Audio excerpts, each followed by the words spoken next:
Honor Magic Pad 4는 2026년 모바일 월드 콩그레스에서 영국과 유럽을 위해 공개되었습니다. 이 제품은 2026년 3월 초에 출시되었습니다. 이것이 Honor의 현재 플래그십 태블릿입니다. 12.3인치 OLED 디스플레이, 스냅드래곤 8 Gen 5, 그리고 두께가 단 4.8mm에 불과한 것이 특징입니다. 출시 당시 이 제품은 시장에서 가장 얇은 태블릿 중 하나였습니다. 이제 매직패드 4가 다르게 동작하는 6가지 사항에 대해 살펴보겠습니다. 일반적인 안드로이드 태블릿과 비교했을 때, 그리고 이러한 각각의 차이가 매일 기기를 사용할 때 어떤 의미가 있는지 바로 알아보겠습니다. 패널에 대한 설명을 덧붙이자면 매직패드사는 LTPO IPS 디스플레이를 사용합니다. 주사율은 최대 165Hz까지 지원됩니다. 시스템은 화면에 현재 표시되는 특정 콘텐츠에 따라 60Hz, 90Hz, 120Hz 사이를 자동으로 동적으로 전환합니다. 해상도는 3000 곱하기 1920에 290ppi이며 HDR에서의 최대 밝기는 2400니트로 평가됩니다. 태블릿에서는 60Hz와 120Hz의 차이가 즉각적으로 느껴집니다.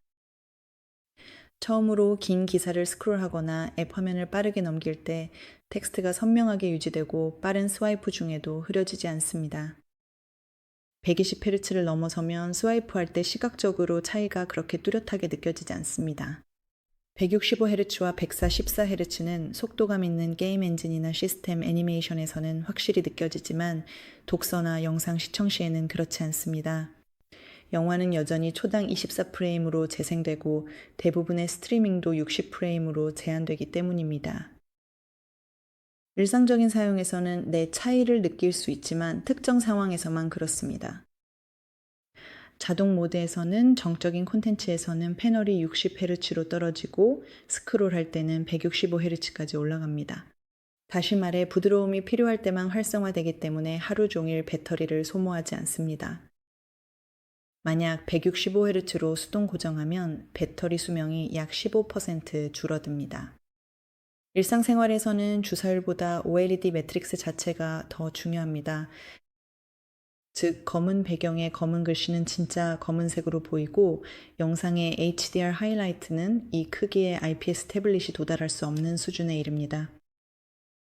매직패드사는 Honor만의 특별한 오디오 엔진으로 튜닝된 8스피커 시스템을 탑재했으며 DTSX와 울트라 그리고 IMAX Enhanced 인증을 받았습니다.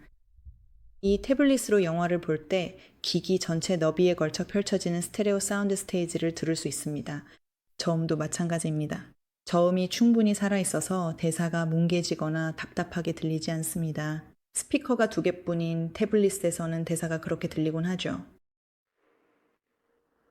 두께 4.8mm의 얇은 본체가 가진 물리적 한계는 여전히 존재합니다. 약 80Hz 이하의 진짜 서브우퍼 수준의 저음은 이곳에선 들을 수 없고 시끄러운 환경에서 최대 볼륨으로 들으면 고음이 다소 거칠게 느껴집니다. 침대에서나 기차 혹은 호텔 책상에서 영화를 볼 때는 일반 태블릿 사운드보다는 휴대용 블루투스 스피커에 더 가까운 소리를 들려줍니다. 영상 통화용으로는 여행 중에 들고 다닐 만한 거의 모든 노트북보다 업그레이드된 사운드를 제공합니다. 한 가지 짚고 넘어갈 점이 있습니다. 아이마크에 향상된 오브젝트 프로세싱과 스페셜 오디오는 실제로 이러한 메타데이터가 포함된 콘텐츠에서만 활성화됩니다. 디즈니 플러스와 프라임 비디오의 일부 카탈로그, 그리고 애플 뮤직의 돌비 애트모스가 적용된 트랙 등이 해당됩니다. 일반 유튜브 영상이나 일반 스테레오 출력의 게임에서는 오브젝트 기반 사운드가 아니라 확장된 스테레오만 제공됩니다. 매직 OS는 Honor의 독자적인 인터페이스입니다. 매직패드사에는 버전 12 출시 시점에 기본 탑재되어 있습니다. 이 태블릿에서 매직 OS는 순정 안드로이드와 3가지 특정 부분에서 다릅니다. 런처는 태블릿이 대부분의 시간을 가로 모드로 사용할 것이라고 가정합니다. 홈 화면과 빠른 설정 패널은 가로 모드에 맞춰 2개의 열로 배열되어 있으며 픽셀 태블릿이 여전히 사용하는 늘어진 세로 레이아웃과는 다릅니다. 기본적으로 시스템은 화면 하단의 PC와 유사한 작업 표시줄을 유지합니다. 숨길 수도 있지만, 하지만 기본적인 아이디어는 안드로이드 태블릿에도 마침내 아이패드처럼 항상 고정된 독이 생겼다는 점입니다. 그리고 파일, 노트, 갤러리, 메일 등 대부분의 언어 기본 앱들은 듀얼 패널 레이아웃을 사용합니다. 저가형 중국산 태블릿에서 여전히 문제인 단순히 스마트폰 인터페이스를 확대하는 방식이 아니라는 점이죠. 이것은 업데이트 일정에서의 타협입니다. 구글 플레이 서비스는 제공되고 플레이 스토어도 평소처럼 작동하지만 안드로이드의 새로운 버전은 구글이 아닌 언어의 일정에 따라 도입됩니다. 언어는 여러 해에 걸친 지원을 약속합니다. 매직패드4에 대한 보안 패치가 제공되지만 만약 픽셀처럼 빠른 OS 버전 업데이트를 기대한다면 여기서는 그렇지 않습니다. 11100mAh 배터리는 커 보이지만 중요한 것은 용량이 아니라 실제 사용 시간입니다. 높은 밝기와 표준 주사율 모드에서 연속 동영상 재생 테스트를 했을 때 우리는 일관되게 약 4시간 반에서 5시간 정도의 화면 사용 시간을 얻었습니다. 이는 대략 갤럭시 탭 S11과 비슷하고 아이패드 프로 M5보다는 적은 수치입니다. 같은 테스트에서 박스에는 66W 충전기가 포함될 수 있습니다. 0%에서 완전 충전까지는 1시간 조금 넘게 걸립니다. 처음 50%는 약 25분 만에 충전됩니다. 다음은 매직링입니다. 이 기능은 언어 스마트폰, 태블릿 또는 노트북이 모두 동일한 언어 아이디로 로그인되어 있을 때 작동합니다. 블루투스와 와이파이가 활성화되어 있어야 합니다. 이 조건이 충족되면 각 기기는 매직링 패널에서 다른 기기들을 타일 형태로 볼 수 있습니다. 기기들 간의 파일을 드래그 앤 드롭으로 옮길 수 있고 휴대폰에서 걸려온 전화를 태블릿으로 전송하거나 태블릿에 연결된 키보드와 마우스로 휴대폰을 제어할 수도 있습니다.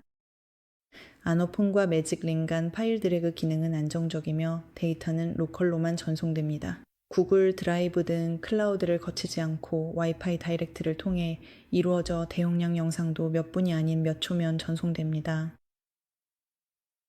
매직링은 일종의 언어만의 독점 클럽과도 같습니다. 만약 사용 중인 휴대폰이 매직 OS 8 이상에 탑재된 최신 언어 모델이 아니라면 이 시스템 전체가 말 그대로 장식용에 불과해집니다. 이것이 이미 언어 매직을 가지고 있다면 태블릿을 고려할 주요 이유이고 그렇지 않다면 건너뛰어야 할 강력한 이유입니다. 매직패드4에는 두 가지 멀티태스킹 시스템이 있으며 어떤 시스템을 사용하느냐에 따라 실제로 얼마나 많은 작업을 할 수 있는지가 달라집니다. 기본적으로는 표준 안드로이드가 실행되고 있습니다.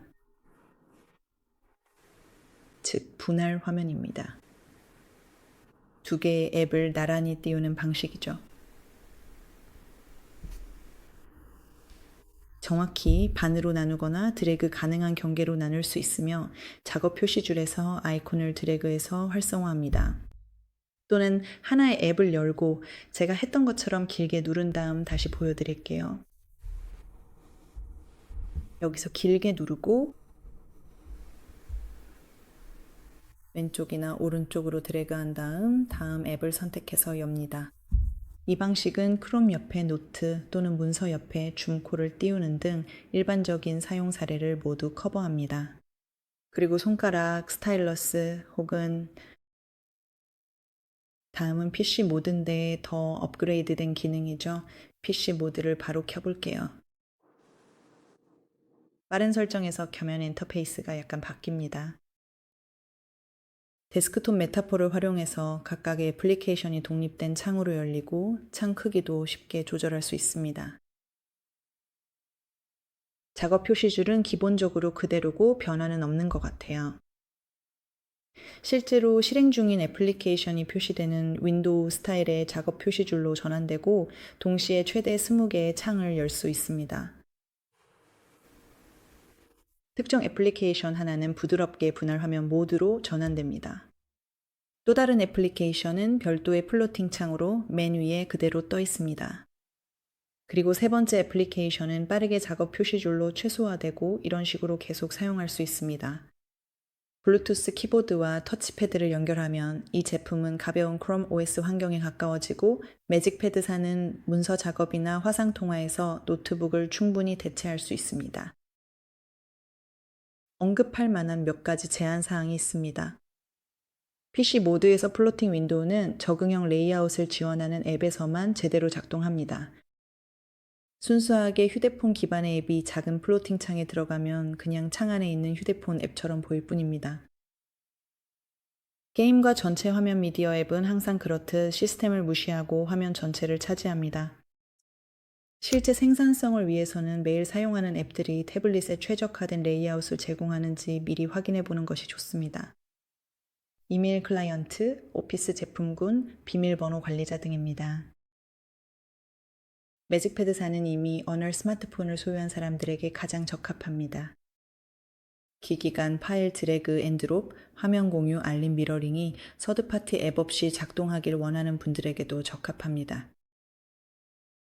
이 태블릿은 학생들이나 자주 여행을 다니면서 이동 중에 읽거나 영상을 시청할 수 있는 대형 OLED 화면을 원하고 이를 기꺼이 휴대할 의향이 있는 사람들에게도 적합합니다. 문서 작업 등 PC 모드에서 제대로 일하려면 블루투스 키보드도 필요합니다. 이 제품은 애플 생태계에 속해 있거나 태블릿을 주로 고사양 게임용으로 구매하려는 분 또는 가능한 한 오랫동안 칩셋 지원을 받고 싶은 분들에게는 적합하지 않습니다. 이 두 경우에는 아이패드 프로나 에이수스, 레노버의 게이밍 안드로이드 태블릿을 살펴보는 것이 더 좋습니다. 오늘은 여기까지입니다. 채널 좋아요와 구독 부탁드립니다.